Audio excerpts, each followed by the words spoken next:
Hey guys, I got a new video for you today, and we're going to be taking a look at a Lego set that I recently picked up. This is the Starry Night. This is a Lego Idea set number 21333.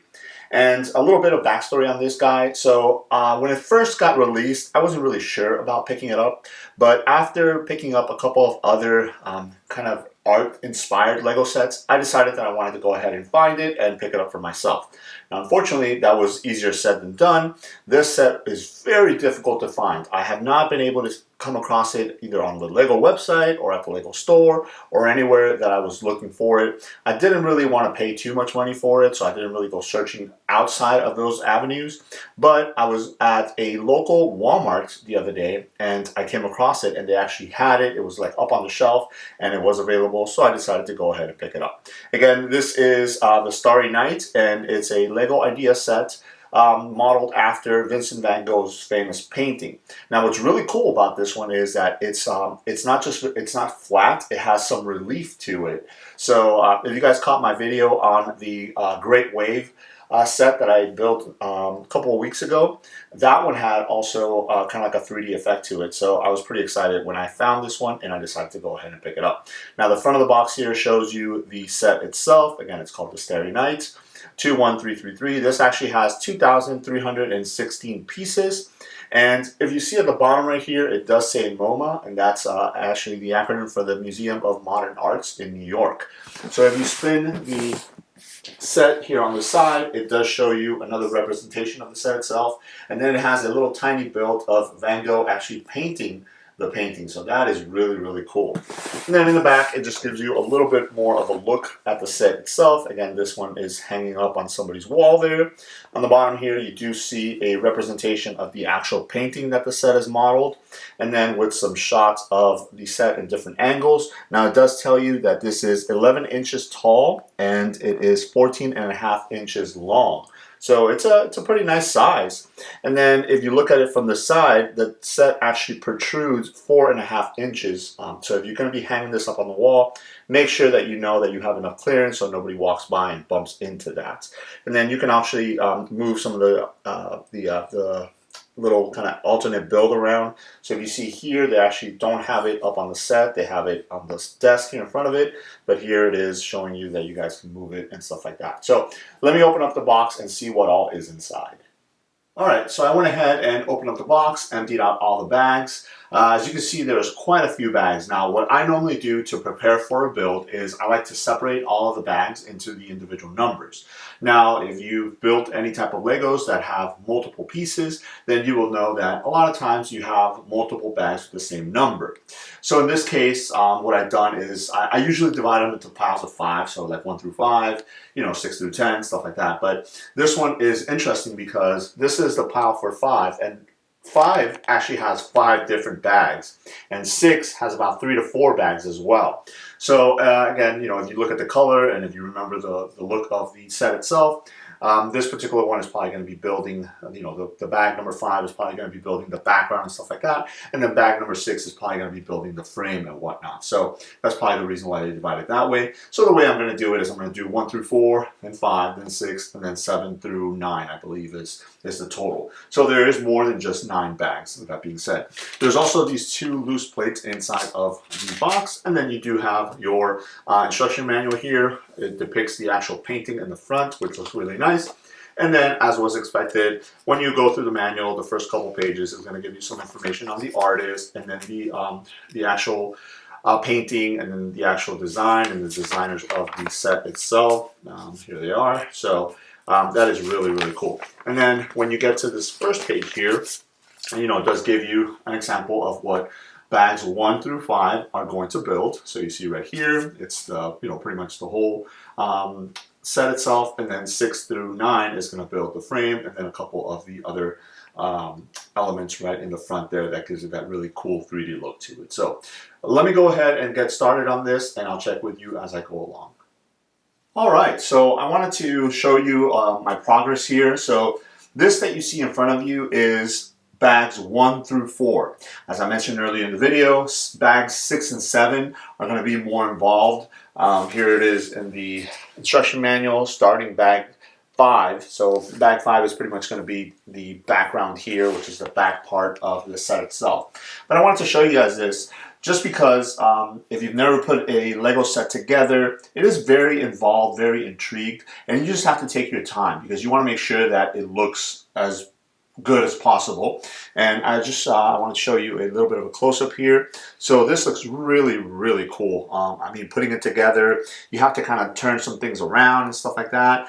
And then you start seeing it take shape, which is why I love putting these sets together. This little kind of church here looks really awesome. The houses, and then just the different colors in the background and stuff like that. It is really, really cool. But I wanted to go ahead and kind of, pause in here and show you guys this. And again, talk about make sure that you take your time so that everything comes out and it looks really, really nice in the end. All right, let's keep going and finish off the set. All right, so here is the finished product. The completed set here. It looks really, really awesome. First things, let's go ahead and take a look at the minifigure here. So this is the Vincent van Gogh minifigure. I think it looks really, really awesome. That kind of reddish hair with the beard. He is holding a little paintbrush there, and then he's got his palette there. Really awesome work that they did on this minifigure. His little suit looks really awesome, and then his pants has some printing, some leg printing, some foot printing. They did a really, really awesome job. In the back here, you can see also his suit. Has all the little buckles and stuff like that. So this is an awesome, awesome minifigure, and I really like the fact that they did include it in this particular set because they could have just as easily done the actual painting here, but the fact that they went above and beyond and included the Vincent van Gogh minifigure in here, along with his obviously very famous Starry Night painting. So as I showed you guys the different bags as far as what you're going to be building, so you can see here the background there, which is bag number 5. I mentioned earlier as far as making sure that you're paying close attention to the instructions when you're building the bottom part here. Just as important it is to pay attention when you're building the back part there, because there's about 3 or 4 different colors on the blue spectrum that you want to make sure that you're following it correctly. Again, if you mess it up, you might not be able to tell. Somebody might not be able to tell, but I'm a little bit of a perfectionist when it comes to my Lego sets, and I want to make sure that I'm building it exactly the way that the instructions call for. So with that being said, after I built the back part here, that blue part, it was pretty interesting because I got to the last page in the instruction manual, and then if you guys see right here, I had quite a few pieces left over. So obviously, once in a while you'll have some, like maybe studs or little extra pieces and stuff like that, but it's usually something small that they throw in extra ones just in case you lose or something like that. But it's never larger pieces like this, and it's never in a large quantity like this. I would never have this many left over in one particular bag. But when I got to the last page, I'll go ahead and show you guys right here. There's like a little pile right in front of the finished set, or the finished section there. That's bag number 5 of those extra pieces. I have never seen that before. So I thought maybe, like certain sets have alternate things that you can build into them or something like that. Like maybe these will come into play. But I got to the end of the set and the end of the instruction manual, and there was no call to use these pieces for. So it's pretty interesting that they added it to the instruction manual here at the bottom there, but there's no use for them. So if you are building this set and you get to that point and you see these leftover pieces, don't be worried. They're supposed to be left over, and you're not going to use it for anything else. So with that being said, let's go ahead and take a look at the set itself.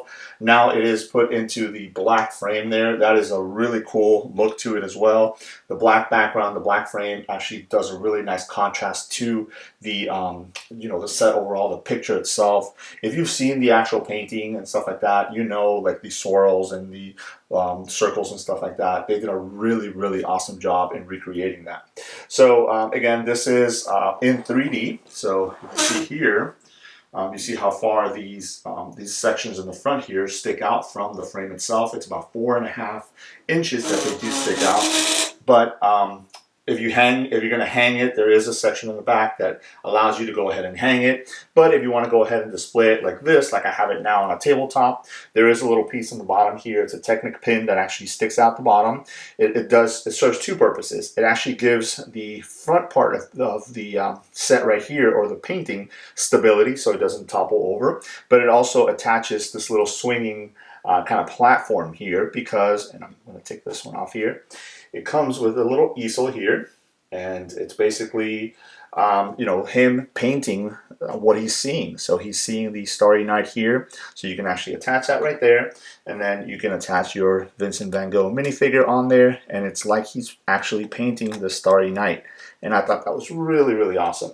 You can actually rotate it all the way around this way, so if you don't want it to stick out too much, let's say you're hanging it up on the wall, you can do that. Or if you're putting it up, you know, like maybe on a flat surface like this, you can put it in the front, and then you can see that kind of perspective where he is actually painting. So this is a really, really awesome set. Again, if you're into the Lego kind of artwork sets, or you like Vincent van Gogh, or you just, you know, really, you know, kind of this speaks to you like it does to me, I would definitely recommend that if you are able to find it, that you go ahead and pick it up, because I think once you start putting it together and you see everything coming into shape and the way it looks, and then overall the finished product, you will not be disappointed.